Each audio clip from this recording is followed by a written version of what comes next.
Oi gente, tudo bem com vocês? No vídeo de hoje eu vou falar um pouquinho mais sobre aquilo que comecei a falar ali no vídeo anterior, né, sobre o cuidado do corpo e a mente, né, que eles precisam estar alinhados, pois um não funciona sem o outro, né, a gente sabe disso. Dando continuidade um pouco mais sobre o tratamento da endometriose e a síndrome do ovário policístico, a gente fala muito sobre a alimentação, sobre, né, o cuidado com as coisas que a gente vai estar consumindo, né, de maneira natural, porque é o tratamento natural. Porém, a gente acaba esquecendo de uma parte que é importante, que é o nosso emocional, o cuidado emocional, né, o psicológico da gente, ele é abalado com toda essa mudança, com toda essa novidade que a gente acaba tendo que enfrentar e viver como forma de tratamento. Quando eu fui para São Paulo em agosto, né, porque eu mudei minha alimentação em janeiro, no final de janeiro, começo de fevereiro, e quando eu fui para São Paulo em agosto para ver como que estava minha endometriose, passar por um especialista, eu também estava com suspeita de uma outra doença chamada hiperplasia adrenal congênita.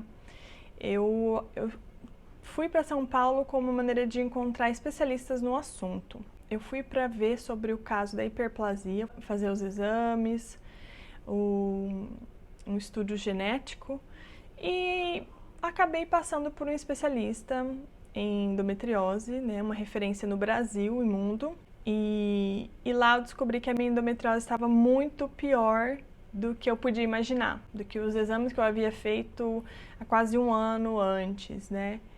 Então, quando eu passei por esse especialista, foi algo assustador, porque eu tinha ido para ver sobre a hiperplasia. Essa era a minha intenção, queria saber se eu tinha essa doença e precisava ser feito um exame genético, né? E eu passei pelo especialista em endometriose para saber como é que estava, né? Depois de todo esse tempo de tratamento, quase 8 meses aí de mudança radical na minha vida. E bom, vamos ver como que estão as coisas. E quando eu terminei o exame, ele faz o exame e já passa para o médico na hora, né? É um doutor especialista nisso. Então a clínica, ela tem todo um processo preparado para ser feito no mesmo dia. E quando eu passei pelo médico, ele falou para mim que eu estava numa situação já muito agravada. A minha endometriose estava num nível já muito pior do que eu podia imaginar, né? Que estava tomando vários órgãos, que estava sendo necessário fazer uma cirurgia com urgência. Urgência porque ele estava pegando uma parte ali que poderia comprometer alguns órgãos. Então eu saí de lá bem desanimada, ele queria que eu fizesse uma cirurgia, né, com não muita espera, porque não se sabe a velocidade da doença, não se tem estudo ainda, né, da endometriose para saber o que é que causa, a velocidade que ela vai progredindo. Então ele falou assim, quanto antes você fizer a sua cirurgia, é melhor para você, pela qualidade de vida, né? Não que vai matar, a doença não mata, mas ela deixa a vida da gente num ponto mais crítico de dor, né? Todo mês, imagina sofrer disso. Então eu saí bem desnorteada, eu lembro que foi pra mim um baque. Eu falei, gente, eu mudei minha alimentação, eu fiz tudo que era necessário, eu mudei radical. Ixi, eu fiz tudo, pesquisei muito e não valeu de nada. Nada, nada, nada, foi tudo em vão. Foi assim, algo bem traumático pra mim. Então isso foi em agosto que eu saí de São Paulo sem saber o que fazer. Mas chegando aqui em Três Lagoas, foi preciso uma semana para eu processar, para eu entender tudo aquilo que eu tinha ouvido do médico, que foi algo que me desmotivou muito. E aí eu assisti um documentário no Netflix que chama Heal, O Poder da Mente. Eu aconselho todo mundo a assistir, como maneira da gente entender o quanto o nosso cérebro ele é capaz. A gente não tem noção assim da dimensão, mas o nosso cérebro é algo assim que o homem ainda desconhece o poder dele, né? Assim, sabe que ele é uma parte importante, ele é o que comanda tudo, mas a fundo a gente ainda não conhece o poder da nossa mente, né? Nessa uma semana que eu cheguei de São Paulo, que eu não sabia mais o que fazer, que eu estava bem perdida, eu fiquei pensando, falei, bom, eu tenho duas opções, ou eu chuto o pau da barraca e volto a ter minha vida normal, o que eu era antes, vou comer tudo e que se dane, literalmente. Gente, eu queria mesmo mandar todo mundo ir a merda. Sério, foi triste. Hoje a gente olha assim, ri, mas foi triste. Ou eu tinha a opção de focar ainda mais, ser ainda mais focada e ir além.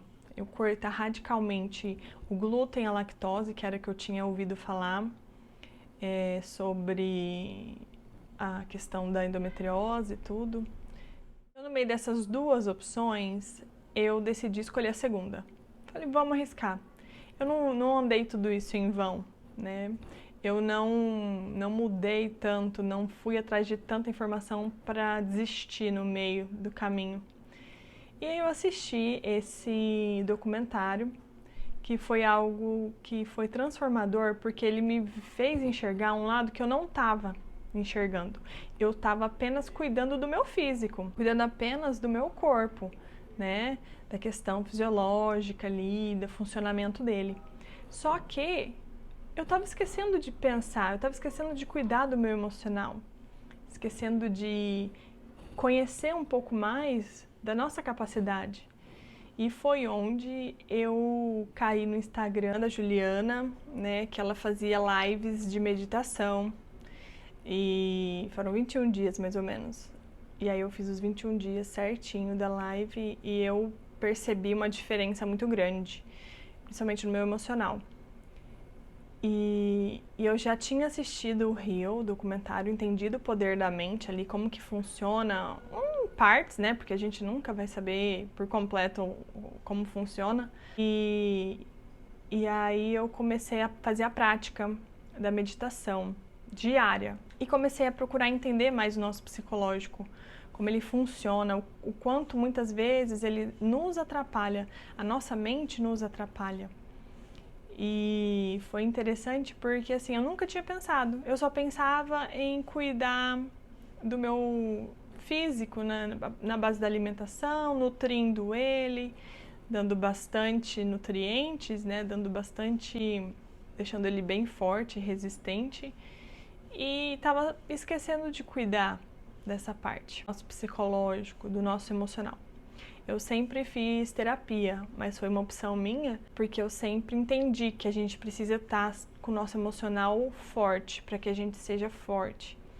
Porque ele tem um poder de nos abalar, de nos desestruturar. E foi nesse momento que eu entendi que eu já tinha feito de tudo. Tudo que a alimentação poderia me permitir, eu tinha feito. Só que esse lado psicológico, esse lado da mente, eu estava deixando a desejar.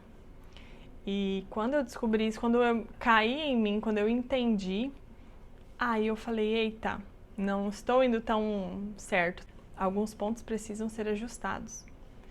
E foi importante, foi, acho que o início de tudo para que eu pudesse me fortalecer, pudesse entender que a gente precisa estar com os dois equilibrados. Não adianta só eu estar nutrindo o meu corpo de bons alimentos, sendo que a minha mente não está sendo bem nutrida, bem cuidada. No vídeo anterior eu mostro para vocês um pouquinho de como é a minha rotina matinal, como é que de manhã eu faço esse cuidado. É uma coisa bem simples se você for analisar. É uma caminhada, ouvindo o evangelho, a parte espiritual também a gente precisa nutrir, porque é tudo muito interligado. Então, a parte espiritual, a meditação, esse autocuidado que a gente precisa ter com a gente mesmo, né? A gente precisa tirar um tempo para a gente se conhecer, para a gente entender como é que funciona, como é que eu sou, o que é que eu gosto, o que me faz bem. E esse eu acho que foi o processo assim mais forte que eu vivi. Claro, da alimentação é complicado a gente falar que é só mudar os hábitos, mas se a gente não tiver com o emocional firme ali, a gente desestrutura e a gente se perde no meio do caminho. Bom, então é isso. No vídeo de hoje eu queria mostrar para vocês que não adianta a gente só tratar o nosso físico, o nosso corpo. A gente precisa também estar com a mente alinhada, né? O corpo e a mente, os dois são juntos, não adianta a gente olhar só para um lado, a gente tem que olhar para o outro lado também e nos cuidar, seja com terapia, seja através de meditação, de alguma prática, seja de yoga, né? Tem a barra de Access, que eu também já ouvi falar muito, não pratiquei, não conheço, mas a moça que eu faço a meditação guiada, ela fala muito sobre a barra de Access, ela é uma mentora, acho, da barra de Access, e ela acaba aplicando na nossa meditação um pouquinho, e aí eu entendo e faz muito bem, me ajuda pra caramba. E é isso, espero que vocês tenham gostado. Pretendo falar um pouquinho mais sobre isso, né, nos próximos vídeos. E qualquer dúvida, deixe seu comentário aqui embaixo, comente, compartilhe, né, que possam ajudar outras pessoas, outras mulheres que sofrem desse mal. Curtam, ativem o sininho, se inscrevam e espero que vocês estejam gostando de todo esse conteúdo que eu tenho compartilhado da minha experiência. Não sou profissional, não sou ninguém especialista no assunto, mas a minha intenção é das melhores. Um beijão e até o próximo vídeo.